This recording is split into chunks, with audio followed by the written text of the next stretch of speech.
turn it though. Welcome back to the Stephen Knight Show. Our next guest is a rising R&B singer-songwriter who recently scored her first top 30 Billboard R&B single, Situationships, and recently released a video for that song. Please help me welcome the talented Miya Guggs. Welcome to the show. Hey, how are you? Good, how you feeling? I'm doing great, doing great. Well, first I have to congratulate you on the single and its success. We're gonna get into that. But first, tell us about, so you started off playing basketball. You were a basketball player, had dreams of going to the WNBA. Yeah. Had a scholarship to college playing basketball. Mm-hmm. And then, but you said music was always there. Music was always there. Tell us about your love for music and how that all started for you.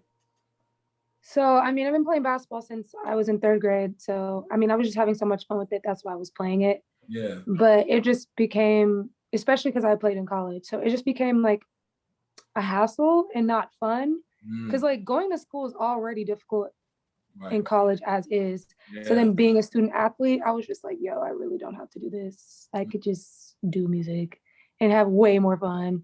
Yeah. And so honestly, that's how that happened. And I've always wanted to do music ever since I was younger, watching MTV videos when MTV was in their prime. Yeah. With the videos, yeah. Those good days. Yeah. Yeah. So who were some of your early influences? My early influences, like from when I was younger or like now? When you were younger? When I was younger, it had to be like Alicia Keys. I'm trying to think. That was so long ago. Oh my gosh. Right. Most definitely Alicia Keys and geez Louise. My teenage years would be like Kehlani. Okay. And now would be like SZA, because that was so long ago. Yeah. Yeah. And music's changed so much. Yeah, it has. Yeah. Well, I know your aunt was one of your inspirations in terms of you know, telling you go ahead, pursue your music. You know, it's okay to let basketball go, pursue your music. Right. Tell us about those conversations you all had. I absolutely love my auntie Denise. She's a Libra, so she's pretty balanced and like weighing out the options. So like when you come to her for advice, she's just gonna be straight up blunt with you. Yeah. She's not gonna sugarcoat anything. So like I love having conversations with her, and like she always guides me in the direction that is never gonna lead me astray. Not necessarily telling me what decision to make, but the advice that's gonna help me make my own decision. Yeah. And that's what kind of like led me to do what I'm doing. And I just love her. And with the support of her and your parents, you ended up stop playing basketball. You focused on music. So, what was the first thing? Did you know what to do when you say focus on music? What steps did you take? So, after I quit school and basketball, I went into like vocal lessons because like I could already sing, but I didn't know how to control my voice. And I was like, you know what? I need to learn how to use this instrument. Like, yeah, I can like sing a karaoke Rihanna song, but like I need to learn how to like actually use it and like how to use the notes and hear notes. Yeah. So I didn't write for a year or like I did like make music here and there, but like they weren't any good. And so it was mostly just like vocal lessons and learning my own writing skills. So like studying, studying myself basically. Yeah. Most definitely. Yeah. You had your school studies and then now was the vocal and the music. So I get that. So you end up doing a song "Bad Boy," which features Richard Wingo of Jagged Edge. How did that all come together?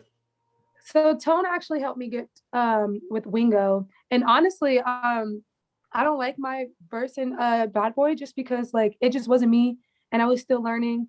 Yeah. And it's already out there, but whatever. But yeah. So, but Wingo was actually really great, super cool guy, super chill, funny, and he's so professional. Yeah, he's amazing.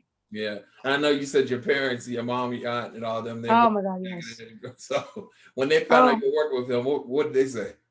Oh my God, everybody wanted to be in that studio when that was there. I'm like, y'all doing way too much. But like, no, it was like he was happy to like, you know, see people who like always like listen to his music, as would any artist. Yeah. Like, yeah. Well, that's dope. So situationships. First of all, again, congratulations on the success. Thank you. When you found out it hit Billboard charts, I mean, What's your reaction? I was in shock, honestly. Like when like something good happens, I'm just like, huh? Like what? I'm like, Yeah, wait, what is this a different reality or like what's going on? But it's like a surreal feeling. Like I'm super, super excited at the same time, but I'm also like numb because yeah, it's just like, huh? right. Like, but like, yeah. Yeah. And so situationships, you got kind of got the idea off Twitter. Is that what I understand? Yeah, yeah, Twitter. Tell us about that. So it was a period before like what's it called? Entanglement was a thing. Yeah, And before entanglement was a thing, it was situationships. And it was a very, very, very brief because right after situationship came like entanglement. So right. everybody literally forgot about the word Yeah. situationships. And which is I guess is great just because like it did take me like a month and a half to write the song because I was avoiding my own situationship. So like so I don't know, it just kind of inspired me or like struck like a nerve. I was like, whoa, oh, song idea. Wow. Okay, great. Cool. And then yeah. And I know you said that you know, SZA and Jasmine Sullivan, people like that are people who you can relate to today musically. Mhm. How did you find, because you know, I'm an artist as well, and I know it takes a while sometimes to find your own voice, find out your style. And how did you know that you had your style? Because you said Bad Boy, you liked the song, but it wasn't really your style. How did you find your style? Trial and error and just like Yeah, really just sitting in my room and just like humming over beats and melodizing over beats and hmm, like recording myself. And then if I like the melody, I'd be like, okay, so I'm more of like this kind of vibe. yeah, But then like as I got more comfortable with just like my own personal style, that also allowed me to like venture off into like being more what's the word I'm looking for? Like broad, not broad, but yeah. So yeah. broadening out the style you had Yeah, created. my broad and it brought in my other styles. Yeah. Well, So since just trial and error, you also honestly. released the video for that, and Oh that yes. on this is R&B.com, Mm-hmm. which only the best get on there. So you got rave Thank reviews. you. You got rave Thank you reviews. so stop. Yeah. So what was that like for you? I mean, because now you have this, you had the single out there, and that's on the Billboard charts, and now you have the single out there doing this thing. The music video was so much fun.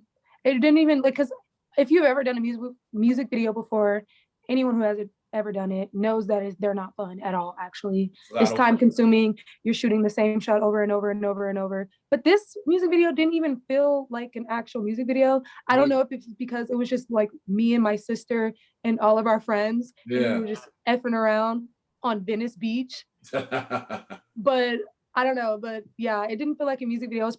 It was my favorite music video to shoot, honestly. That's good. That's good. Yeah, Congratulations on all that. And thank so you. Situationship is going to be on your forthcoming debut EP, Yes, Patterns. yes. Tell us all about it. What can we expect?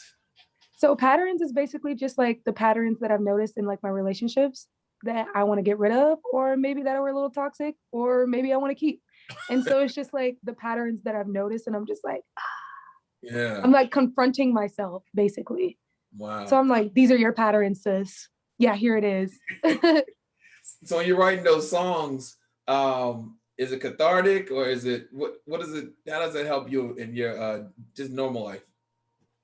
Like I said, like self-evaluation. Mm, It helps me self-evaluate, yeah. and I'm when I'm writing, I don't realize this why it takes me so long to write, but it's because I'm actually like having a therapy session with Yeah. myself. Yep. And Yep. it's just like that's why it takes me so long to write because I'm just like I don't want to do this emotions what and so like yes, that's it helps me in my everyday life because I'm actually like sitting there talking to myself and like Yeah. being real with myself.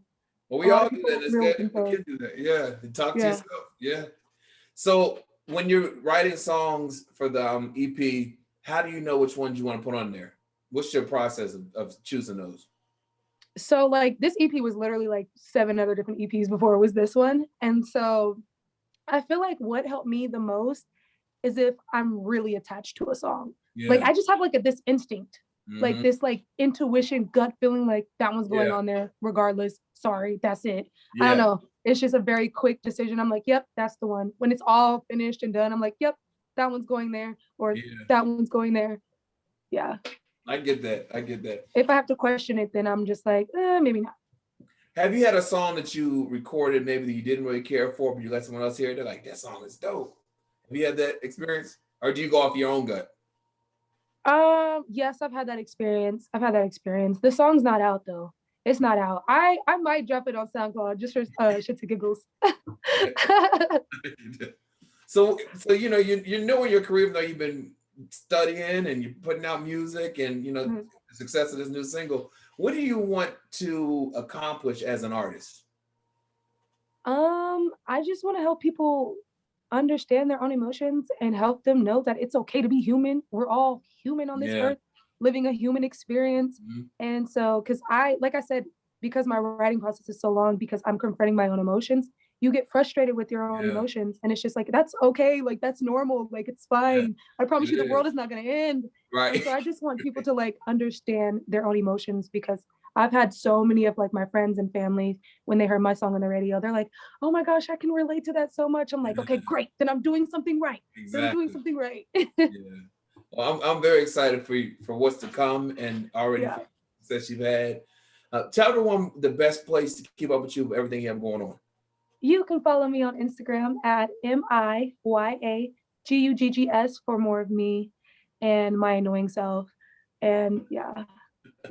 Well, the single's called Situations. It's available now, and the video is available, and the EP patterns will be out later this summer. It's a pleasure talking to you, and I'm very excited. Thank you so much for having me. Most definitely. And for more information on you can go to our website, thestephennightshow.com, and we will be right back after this. All right.